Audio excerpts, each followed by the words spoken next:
Back to our breaking news from California, where several separate enormous wildfires are taking a terrible toll, roaring out of control through large parts of rural Northern California and coastal Los Angeles. Officials are now confirming 9 deaths so far and fear that number will rise after they get a closer inspection of the burned out areas. CNN's Dan Simon is in Paradise, California, what's left of it, and Scott McLean is in Malibu. Dan, fire officials tell us that nearly every home, business, and building in that town is just gone. Anna, this is a community of about 27,000 people, and it is completely paralyzed. Who knows when residents will be allowed back in? Maybe in a few weeks they can start going through the rubble, but in terms of when they'll actually be able to start living here again, that's going to be several years from now. Let me show you what one neighborhood looks like. This is basically total destruction. You can see this burned out vehicle. There are homes as far as the eye can see that have been destroyed. The thing that stands out when you go through this community is just how widespread the destruction is. We're talking about homes and businesses and churches and schools and retirement centers, you name it, it is all gone. Now, Anna, the good news is the containment number has gone up, but the bad news is the wind is supposed to be ferocious tonight. So crews are really concerned that we're going to start seeing more flames, but hopefully the containment lines will hold and we won't see more devastation. Anna, we'll send it back to you.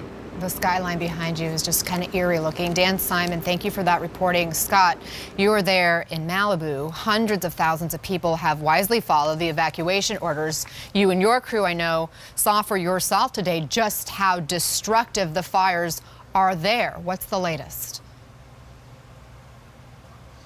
Hey, Anna, that's right. We're starting to lose light here in this part of California, but I can tell you that a good swath of Malibu is gone. You know, we're seeing pictures like this was a house. It's not anymore. Now, we haven't really seen any residents thus far because it's under mandatory evacuation order. I want to introduce you to one person, though, Scott Major, who's actually just coming back to his house for the first time. And Scott, I am so sorry, obviously, to look and see what's left of it. I just wonder, when you walked back here, what was your first reaction? Just sick. It's just sickening to see. And it's hard to even have a reaction this short a period of time, you know.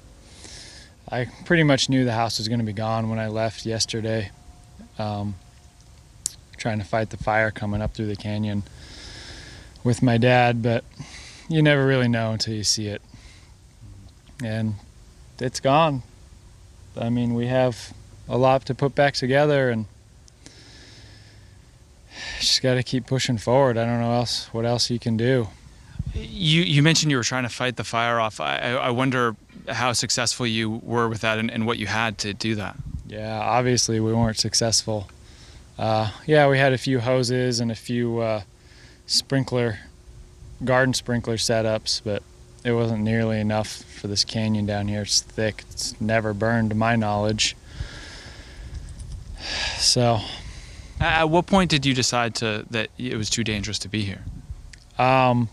When the houses up on the street were on fire right next door to us, so we knew if we stayed any longer we wouldn't be able to get out of the driveway. You mentioned you only had obviously moments to figure out what you were going to take with you. How do you decide what to take, you know, of your entire life worth of possessions? You just think about the things that mean the most and that are the most valuable. Something that could help you out along the road if you need help from someone else, or, you know, grab and go and just fit as much as you can in there. And quickly, Scott, you know, what do you do from now? Where are you going to stay? What are you going to do? Stay with friends and family and people that want to have you, and everyone's so generous and hospitable, so we just got to stay with them and regroup and figure out what's next. Well, thanks for talking to us, Scott. And again, I'm so sorry to see what's left of your home. And Anna, you know, the scary part here is that firefighters, they've had a bit of a lull today, but one official said don't get lulled into a false sense of security, because tomorrow, Mother Nature, she's going to turn on her fan again. The winds are expected to pick up, and firefighters are going to have another tough day battling these flames. Scott McLean, thank you. Please send our best to Scott Major, who you were just talking to. So sad to see his loss. Dan Simon, thank you as well. Appreciate it, guys.